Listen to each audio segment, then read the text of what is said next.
And welcome to my channel guys. Guys, we are gonna learn today advanced structure here.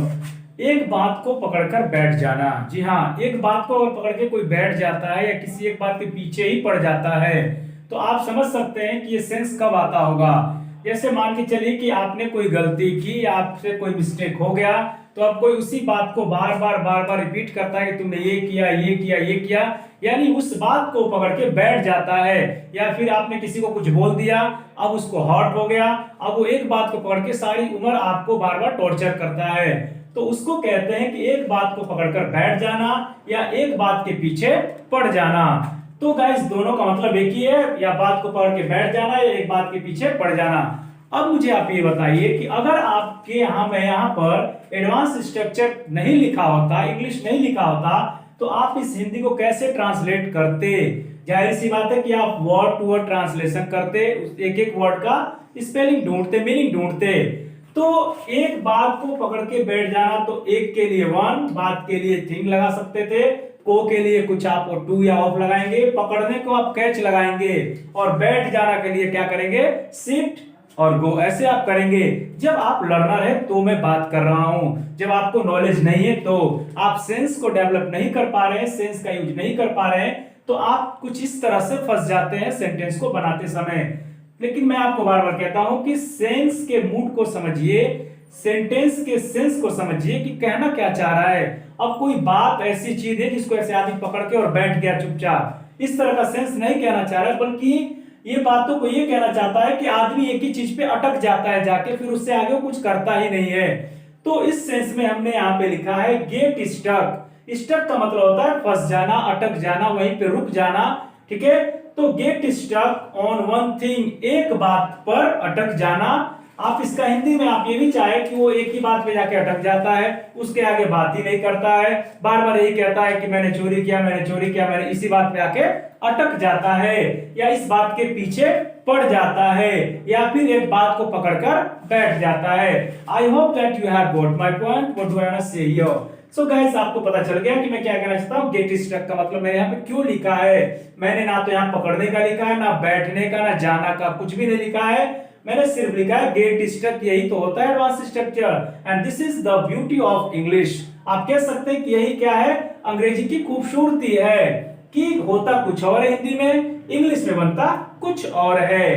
तो ये तो मैंने आपको समझा दिया कि इसका मतलब क्या होता है, और इंग्लिश में मैंने यहाँ पे लिखा है तो इसका सेंस क्या निकलेगा। तो गाइस मैं यही कहना चाहूंगा कि आप अपने सेंस को डेवलप करिए, सोचने का तरीका बदलिए। जी हाँ, सोचने का तरीका बदलिए।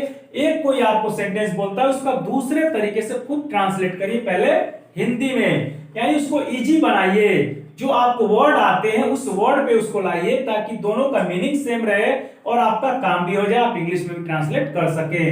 तो ये तो मैंने स्ट्रक्चर बता दिया। अब मैं आपको ये बताना चाहूंगा गेट क्या है। एक वर्ब की तरह यहाँ पे प्रयोग की जा रही है। गेट टेंस के अनुसार अपना रूप चेंज कर सकता है, मींस फॉर्म चेंज कर सकता है। जैसे फर्स्ट फॉर्म में है, आप इसको चाहे तो एससीएस लगा के कौन सी फॉर्म बना सकते हैं, फिफ्थ फॉर्म जिसको कहा जाता है, पांचवी फॉर्म बना सकते हैं, जो ही शी इट नेम के साथ प्रेजेंट इंडिफिनिट में लगता है। आप चाहे तो गेट को गॉट कर सकते हैं as a second form, get को गॉट कर सकते हैं as a third form, okay. Get में आईएनजी भी लगा सकते हैं as a present participle form, means ING form, understood. तो गेट को हम टेंस के अनुसार चेंज कर सकते हैं, जैसा मेरा टेंस होगा वैसे हम लोग चेंज करेंगे। तो ये सारी बातें मैं इसलिए बोल रहा हूं कि सिर्फ ये लिख देने से नहीं हो जाएगा, इसको समझना पड़ेगा। ये नहीं कि आप हर जगह कुछ भी पूछा जाए, मैं पीछे पड़ जाता है, पड़ जाता था, पीछे पड़ जा रहा है, पीछे पड़ जाती है, तो आप हर जगह गेट लिखेंगे, ऐसा नहीं है। गेट चेंज होगा आपके सब्जेक्ट और टेंस के अनुसार, ठीक है। इसके लिए आपको टेंस का नॉलेज होना चाहिए, क्योंकि आप पढ़ रहे हैं एडवांस स्ट्रक्चर, और एडवांस स्ट्रक्चर का मतलब ये कि आपको कम से कम ऐसे बेसिक नॉलेज तो कुछ ना कुछ होना ही चाहिए।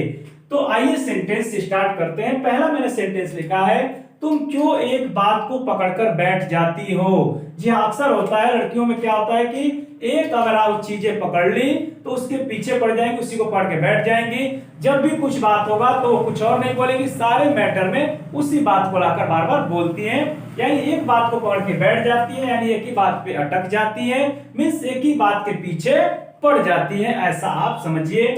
तो तुम क्यों एक बात को पढ़ के बैठ जाती हो? पहले तो आपको टेंस समझना होगा कौन सा है। तो आपको सिखाया होगा कि जाता है, जाती है, इस तरह का जब भी आता है तो प्रेजेंट इंडेफिनिट होता है। पर मैं ऐसा नहीं कहता हूं। हाँ, ये सही है कि प्रेजेंट इंडेफिनिट का है, पर हर बार जाता है, जाती है प्रेजेंट इंडेफिनिट नहीं होता है। तो इसके लिए आप समझिए कि जो काम रोज रोज कोई करता है, एज अ डेली रूटीन वो करता है, वही कहलाता है प्रेजेंट इंडेफिनिट। ठीक है, यानी उसके रोज के काम में ऐसा एक्टिविटी दिखता हो तो क्या करती है, उसका हमेशा का काम यही है कि वो एक बात को पढ़ के बैठ जाती है, डेली रूटीन की तरह काम करती है। तो प्रेजेंट इंडेफिनिट बनाएंगे। प्रेजेंट इंडेफिनिट का इंटरोगेटिव है ये। तो इंटरोगेटिव के लिए आप क्या करते हैं कि सबसे पहले WH वर्ड को क्या करते हैं आपकी पहले रखते हैं, उसके बाद हेल्पिंग वर्ड डू या डज लगाएंगे प्रेजेंट इंडेफिनिट में। तो आइए स्टार्ट करते हैं। पहले मैंने लिखा व्हाई, अब यहाँ पे डू या डज लगेगा, ये सब्जेक्ट बताएगा। सब्जेक्ट क्या है? तुम, तो तुम के लिए लगेगा डू और यू। Why do you. अब आएगी बात किसकी? एक बात को पकड़कर बैठ जाना, एक बात को पकड़ के बैठ जाना या बैठ जाती हो। तो इसके लिए क्या यूज करेंगे? Get stuck on one thing. तो अब गेट ही लगेगा क्योंकि डू या डज के बाद सब्जेक्ट के बाद वर्ब की फर्स्ट फॉर्म हो जाती है। तो why do you get stuck on one thing. देखिएगा इस आपने, तुम क्यों, व्हाई डू यू, एक बात को पढ़ के बैठ जाती हो, get stuck on one thing. तो ये आपका सेंटेंस कंप्लीट हो गया। आपको ये याद रखना पड़ेगा, और बाकी ये तो टेंस के अनुसार और टेंस के सेंटेंस के अनुसार आप चेंज करेंगे। अगर आपको थोड़े बहुत टेंस के नॉलेज है तो आप ऐसा करेंगे, अगर नहीं है तो फिर भी आप थोड़ा प्रैक्टिस करते करते सीख जाएंगे। नहीं तो जब मेरा सीरीज चलेगा बेसिक का, तो उसमें आपको मैं सिखाऊंगा। अभी तो सीरीज एडवांस स्ट्रक्चर का चल रहा है, तो इसको थोड़ा सा हम लोग और आगे बढ़ाते हैं, उसके बाद देखा जाएगा जैसा सिचुएशन होगा। जैसे मेरे पास इक्विपमेंट होंगे, अच्छे इक्विपमेंट हो जाएंगे, तो मैं बेसिक क्लासेस लाइव स्टार्ट कर सकता हूं। तो आइए, पहला सेंटेंस हमने देख लिया। अब दूसरा सेंटेंस मैंने पास्ट में लिखा है, इसलिए ताकि आपको ये लगे कि हर जगह गेट ही तो यूज हो रहा है, पर ऐसा नहीं। मैं पहले 2 सेंटेंस बना लेता हूं, उसके बाद आपको प्रैक्टिस करवाऊंगा। 2-3 सेंटेंस ऐसे ओरली में बताऊंगा मौखिक रूप से। तो यहाँ पे मैंने सेंटेंस लिखा है कि मेरी माँ एक बात के पीछे पड़ जाती थी। जी हाँ, पड़ जाती थी का मतलब ये है कि पास्ट की बात मैं कर रहा हूं। तो कोई एक बात उसको पता चल गया, एक बात वो पकड़ ली, आपने कुछ एक बात बोल दी, तो क्या करती है वो उसके पीछे ही पड़ जाती थी। तो पड़ जाती है तो प्रेजेंट में, और पड़ जाती थी तो पास्ट में। ठीक है, तो आइए देखते हैं। पास्ट इंडेफिनिट का ये सेंटेंस है, मेरी माँ। तो क्या लिखेंगे? My mother. मदर को शॉर्ट में बहुत सारी चीजें बोली जाती है, आपको अच्छे से पता है, फिल्मों में आप तो सीख ही रहे होंगे। मदर, मॉम, मम्मा, मम्मी, बहुत सारे वर्ड बोले जाते हैं। मैंने उसमें लिखवाया भी था शायद रिलेशनशिप में, वर्ड रिलेशनशिप लिखवाया था, वोकैबुलरी उसमें मैंने लिखवाया भी था क्या क्या बोला जाता है। My mother. अब ये मेरा हो गया सब्जेक्ट। पास्ट इंडेफिनिट में वर्ब की सेकेंड फॉर्म लगती है, तो वर्ब तो यही हमारी गेट। अब गेट को ही चेंज करना है सेकेंड में। तो गेट की सेकेंड फॉर्म क्या होती है गाइस? गॉट होती है। माय मदर गॉट, अब गेट बन गया गॉट में, क्योंकि हमको चाहिए था पास्ट में सेकेंड फॉर्म, तो गेट को बना लिया गॉट, बाकी सब रहेंगे same. My mother got stuck on one thing.